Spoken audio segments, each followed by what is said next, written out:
We begin with breaking news. Just moments ago, the Summit County medical examiner identified the two people who died after a murder-suicide at a Taco Bell drive-thru line.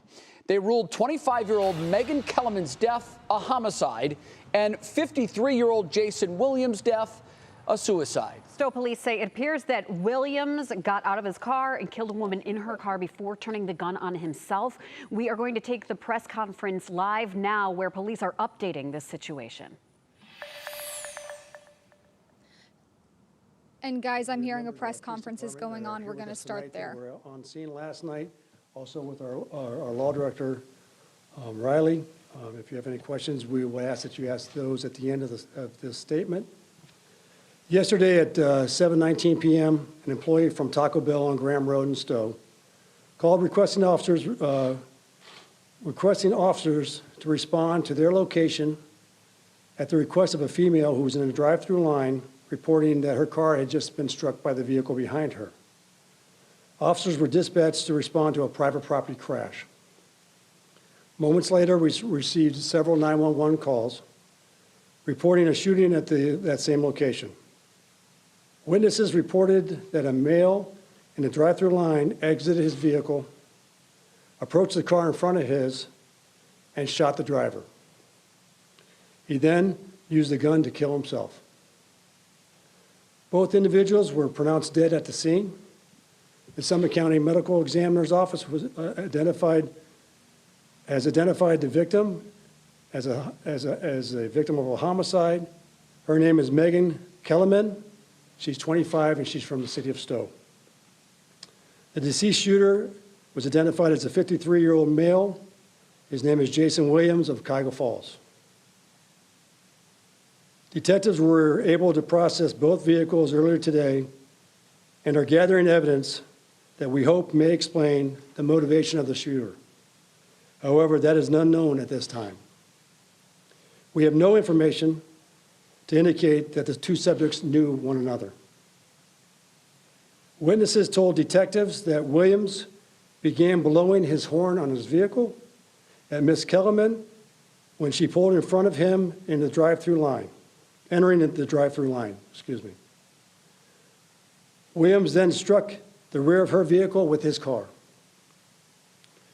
Through the drive-thru speaker, Miss Kellerman asked the Taco Bell employee to call the police department.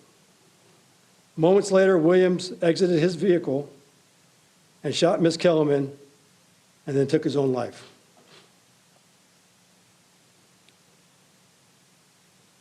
As the chief of police and as a community leader, I would like to say that this is a true tragedy. That not only the Kellermans lost a daughter, but we as a community lost one of our daughters. We are all parents, and we do not at this time have the answer why this happened, and we may never know why.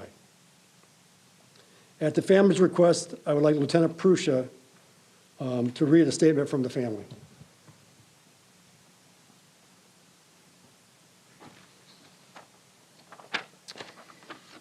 In light of recent events, our family is enduring an immensely painful loss of Megan Elizabeth Kellerman.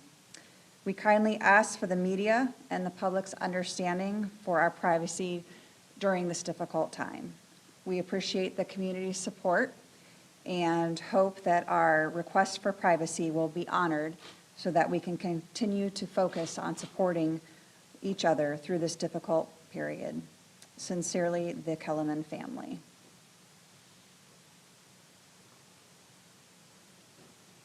As I stated prior to the press conference, we will be sending out a link to all media outlets that will have the original report, that will have 911, the phone calls that we received.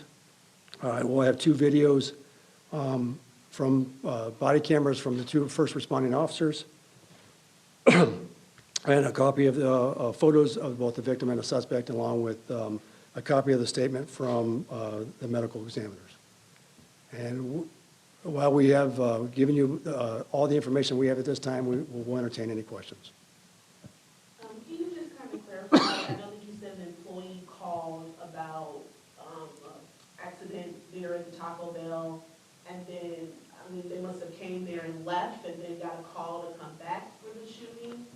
No, ma'am. So while the victim was making her order, attempting to make her order, her vehicle was struck. The employee that could see the victim said that she was going to have somebody contact the police department.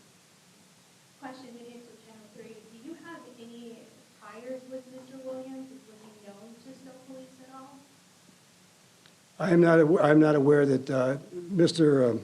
Williams, I think, had one OVI arrest, a DUI arrest. However, he had no criminal history and limited contact with our department. Was there ever a third person involved in this incident? Someone just said that there was a passenger that was in the car in one of the vehicles. We have no information that anybody else was involved in this incident. When will the Taco Bell reopen, and is there any support for the employees in the meantime? We did have brief conversation with the administration last night of Taco Bell. They made the decision to close. We did not ask them to close. And it was my understanding that it should be opening soon. Was the suspect under any influence? We will have that information. We do not have it at this time. I know that the coroner's investigation is pending, and once they will release that to us when it's available.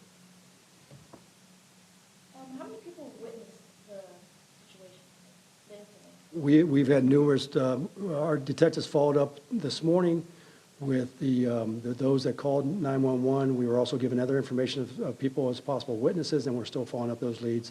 So a direct number I do not have, but it was many. And I just want to clarify, I know the coroner's report said that Mr. Williams was from Stow originally. Is Cuyahoga Falls, is that correct? It is. The address where he lives is a Stow mailing address, but it's in the city of Cuyahoga Falls. Okay, thank you. Yes, ma'am. I believe he was out on bond from a previous arrest, and he was not supposed to have a gun, so he used. I do not have that information. Is it normal for BCI to investigate certain incidents like this? I know typically they're an officer involved shooting most of the time. Yes, that's a great question. And in a situation like this where we have a homicide, we do not have that many homicides. And in a situation like this, we want to do the best job that we possibly can. And with their added resources, I think, in processing crime, I think that brings and will help us, make the determination of how this happened. And anytime that, yes, if we have an officer-involved shooting or a major crime, we contact BCI for their assistance in processing the crime scenes. Can we follow up on that? You said homicides are not common here. What are we talking about on average here in Stow? We don't have an average. I think the last homicide was 5 or 6 years ago. Yeah, Chief, for something that seems like a violent crime here, I mean, what's your reaction as someone in this community? Well, we received several phone calls asking us how this could have happened. And again, I don't have the why. I don't know. The city of Stow sits in between Kent State, Akron, and Cleveland. We have tens of thousands of people that go through our city every single day. This is a tragic event, and we're still trying to determine the motivation behind the shooter. Was there any? Yeah, that was a live news conference. Stow police officials addressing a tragic situation yesterday at a Taco Bell drive-thru there, in which there was a murder homicide. Still gathering information as much as we can, and we've got a reporter on the scene. Yeah, we're still learning details, and of course, there's a lot of question.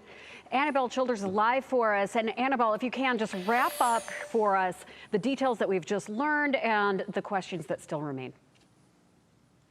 Yeah, guys, so as that press conference continues right behind us, what we just heard and learned was that yesterday before about 7:30 p.m., that's where this incident happened in the drive-through line of that Taco Bell, which is really on the corner of Stow and Cuyahoga Falls. It doesn't appear that these two individuals knew each other, even though we can't really say that definitively right now. Stow police still want to comb through some of that evidence. Now, police are really using information by talking with a lot of witnesses. I want to take you to video now of that scene.